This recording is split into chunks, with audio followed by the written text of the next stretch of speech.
दोस्तों जय अलग धनी, जय अलग धनी, जय अलग धनी।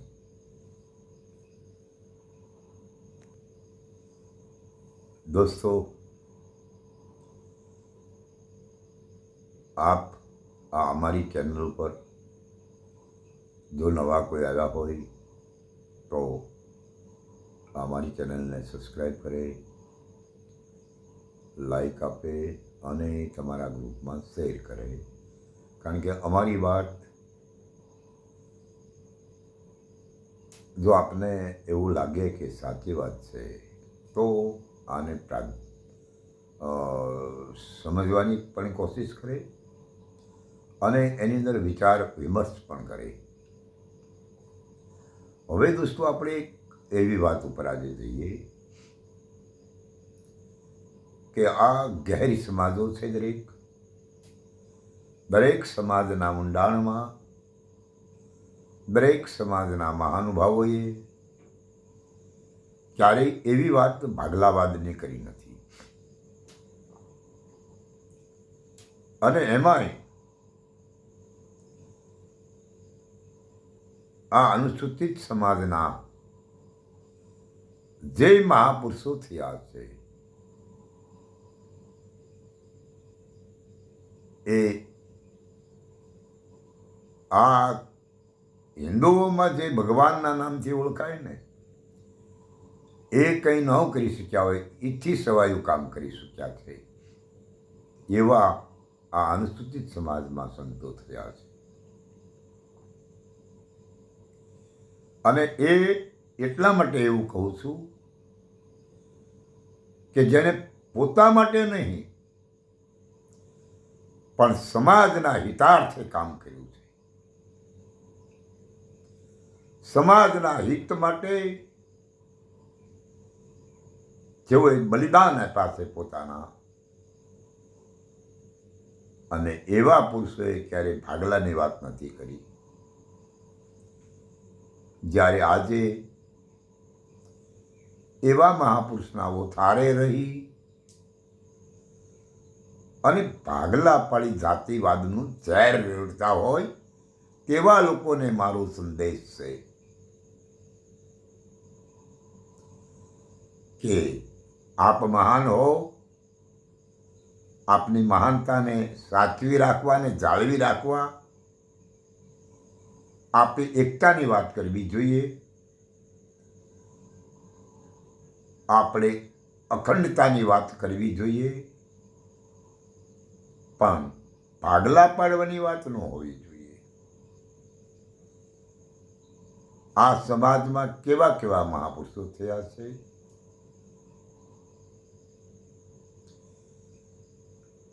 તો જ્યારે આ સમાજ અનુસૂચિત જાતિની સમાજ જે રહી, એ અનુસૂચિત જાતિ સમાજ ભારત દેશ આઝાદ થયો નહોતો એ પહેલા 4 વર્ણાશ્રમમાં બાંટવામાં આવ્યા હતા, બ્રાહ્મણ, ક્ષત્રિય, વૈશ્ય અને શૂદ્ર। હવે જે શૂદ્ર સમાજના લોકો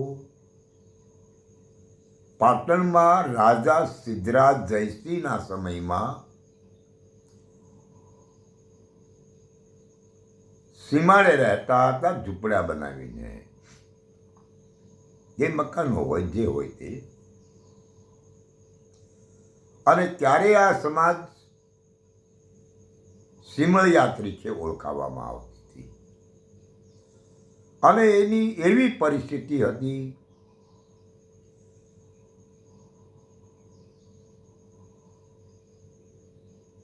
કે જેના ફૂંક આ પૃથ્વી ઉપર ન પડવું જોઈએ, એટલે મોઢે ગળામાં કુરડી રાખવામાં આવતી, થૂંકવાનું એ કુરડીમાં ગળામાં બાંધેલી,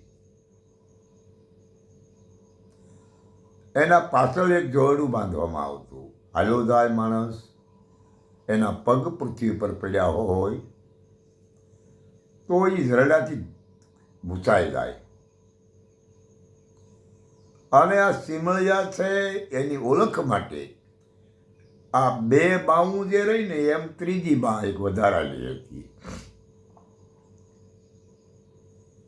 વિચારો દોસ્તો, આ પરિસ્થિતિ જે તે સમયે કેવી હશે.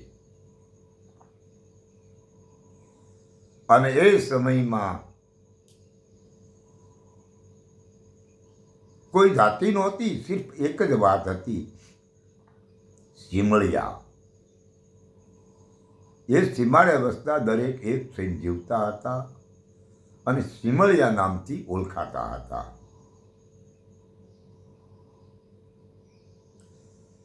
એમાં પાટણના રાજા જયસિંહ સિદ્ધરાજ સોલંકીએ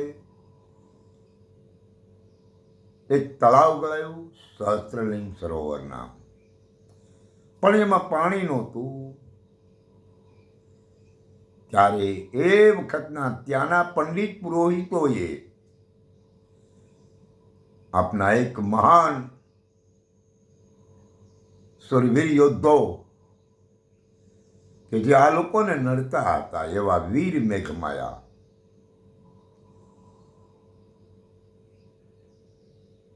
આને કતલામ કરવાના બદ ઈરાદે જે તે સમયના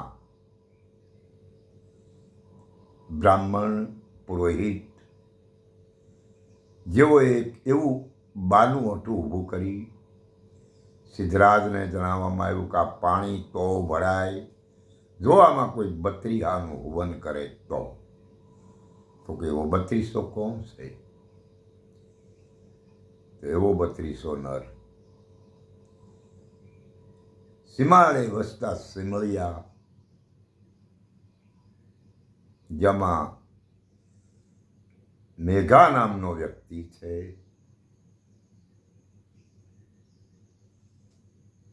અને માયાબાઈનો દીકરો છે. કદાચ આવું નામ હોઈ શકે, આવું મારું માનવું છે. બાકી વીર મેઘ માયો બોલાય છે એટલે બાપ બેટાની વાત ગણાય છે, કદાચ એવું પણ હશે.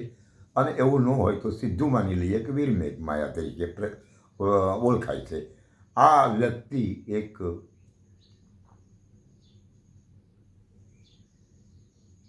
બત્રીસો નર છે અને આનું હવન કરવામાં આવે, આની આહુતિ આપવામાં આવે તો આ તળાવમાં પાણી આવે. એટલે આ વીર મેઘમાયાની સુધી વાત પહોંચે ત્યારે આ યોદ્ધાને એક એવું નક્કી થઈ જાય કે આ લોકો હવે મને જીવવા નહીં દે, કારણ કે આ લોકો હવે મારી પાછળ પીડ્યા છે અને એમના ષડયંત્રમાં મારે હોમાવાનો સમય તો હશે જ કદાચ. પણ આ જે બનાવ બનાવ્યો છે, આ લોકોએ એક ષડયંત્ર રચ્યું છે, એમાં ભલે મારા દેહની આહુતિ દેવી પડે, પણ સમાજ માટે મારે કંઈક કરવું છે. અને એ વીર મેઘમાએ સિદ્ધરાજ જયસિંહ સમક્ષ એક કરાર ઊભો કરવામાં આવ્યો કે ભાઈ હું મારા દેહની આહુતિ આપું, પણ જે મારી સમાજ સિમળિયા જે ગામના સીમાડે રહે છે તેને ગામમાં આવવા જોઈએ અને ગામમાં એને રહેવા ઘર મકાન મળવા જોઈએ અને એમના પાછળ બાંધેલું ઝરડું કાઢી નાખવું પડે, એમને ગળે બંધાયેલી કુરડી કાઢી નાખવી પડે, એમને ઓળખવા માટેની ત્રીજી બા એ પણ હટાવી દેવી જોઈએ અને એની સાથે કોઈ પણ પ્રકારનો ભેદભાવ ન હોવો જોઈએ. ત્યારે એ કરાર વીર મેઘમાયાએ કરેલા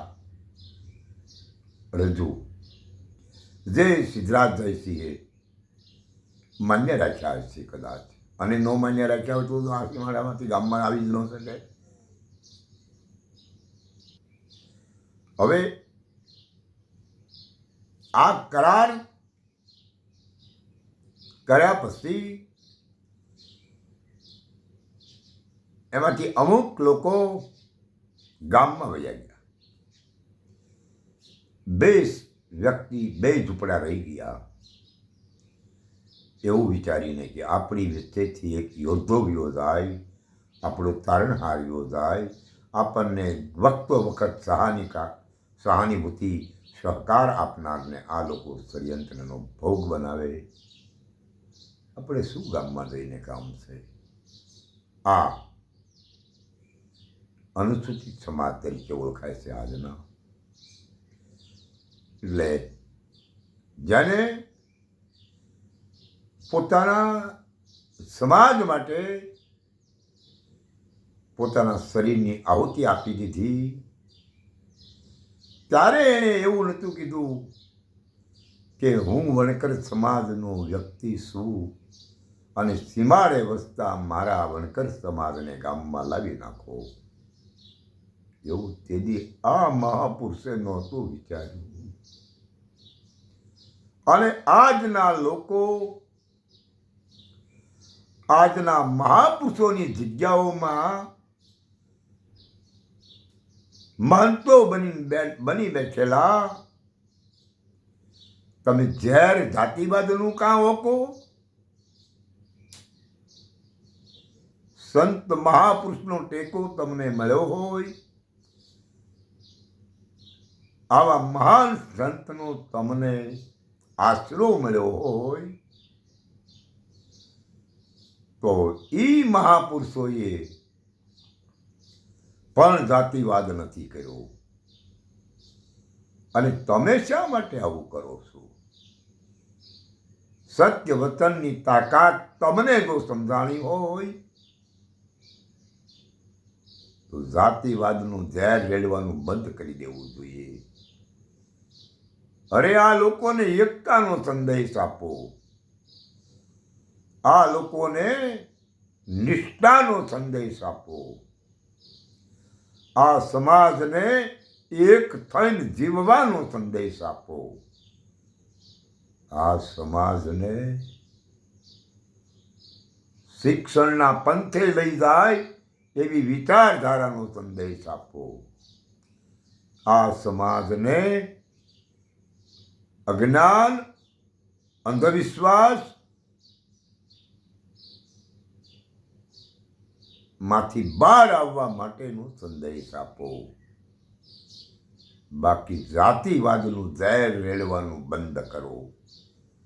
જો તમને મહાનતા સમાજ આપતી હોય તો આ સમાજને એક થઈને બધા સાથે હળી મળી અને ચાલવાનો સંદેશ આપો. બાકી તમે